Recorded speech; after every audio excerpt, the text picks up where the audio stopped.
კოაბიტაცია. ერთადერთი, აი დახურულ კარს მიღმაც. ანუ მე არ ვამბობ ეხლა რაღაც რევოლუციურ ფრაზას, ხო? კოაბიტაცია იყო ღია მაშინ რა ქვია, საყოველთაოდ გაცხადებულიც და დახურულ კარს მიღმაც. როდესაც ვეკითხებოდი ჩვენს მეგობრებს, ხო?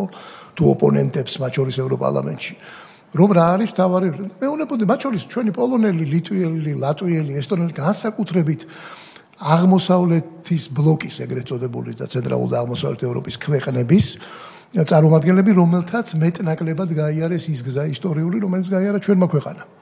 რომ გაიგეთ ხალხო, ჩვენს გავლილი გვაქვს, გვეუბნებოდნენ ესე.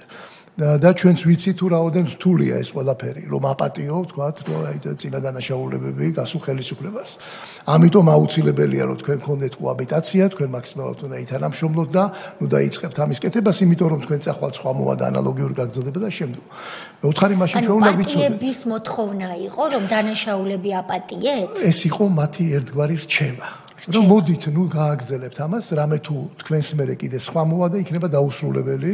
თქვათ ბორბალი რომელიც მუდმივად ინფორმაცია კი ბატონო მეც მაინტერესებდა მე პასუხად რომ კი ბატონო ჩვენ მაგალითად ამას დავასრულებთ ხმას არ ამოვიღებთ არავის თქვათ პასუხისგებლობას არ დააკისრებს სახელმწიფო და დავანებოთ ერთად მაშინ ამ შემთხვევაში ამ პროკურატურას სასამართლო რადგან ხო გავანებოთ და ამ წინა დანაშაულებებსაც შეხება ვყალიბდებით იმაზე რომ რაღაც ერთგვარი ინდულგენცია თუ აყალიბებთ ჩვენ ქვეყანაში პოლიტიკოსობას, წარსულ დანაშაულებს, თუნდაც იმიტომ რომ ის თქვა წავიდა ხელისუფლებას. უსვამდით ამ კითხვას? რა თქმა უნდა. და პასუხი რა? ამ კითხვასაც უსვავდი არაერთხელ, მაგრამ პასუხი ბუნებრივია, მე არ მიმიღია, არანაირი არგუმენტირებული ყოველ შემთხვევაში.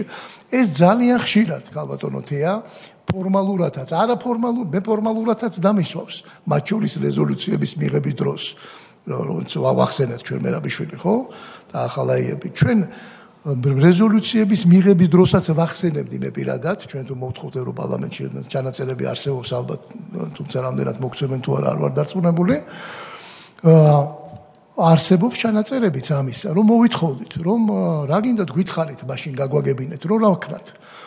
ეს დაუჯელობის სინდრომსაც ეხება, ეს თქვა ჩვენ მომავალს ეხება. No one is above the law არის თვითონ ამბობდნენ რომ კანონს ზემოთ არავინ არ დგას. თქვენ ერთი მხრივ მეუბნებით რომ უნდა შევქმნა სამართლებრივი სახელმწიფო, ამიტომაც არის სამართლებრივი რეფორმა ქვეყნისთვის ყველაზე მნიშვნელოვანი რომელიც უნდა გავატაროთ. აქედან უნდა დავიწყოთ სწორედ. რათა ხალხში ნდობა მოიპოვოს სასამართლო სადაც არსებობს და არჩევნები ტარდება, ის არის დემოკრატია და მეორე მხრივ შენ მეუბნები რომ იცი რა, ეხლა კოაბიტაცია მთავარი და მეორე პლანზე უნდა წაიწვიოს ამ საკითხებმა. სად არის ამათ შორის საზღვარი? სად თავდება, სად იწყება? ეს რომელ პერიოდზე ამბობთ? ეს არის 2012-16 წლები, ჩემი მე მოწვევის პარლამენტში. კი ბატონო.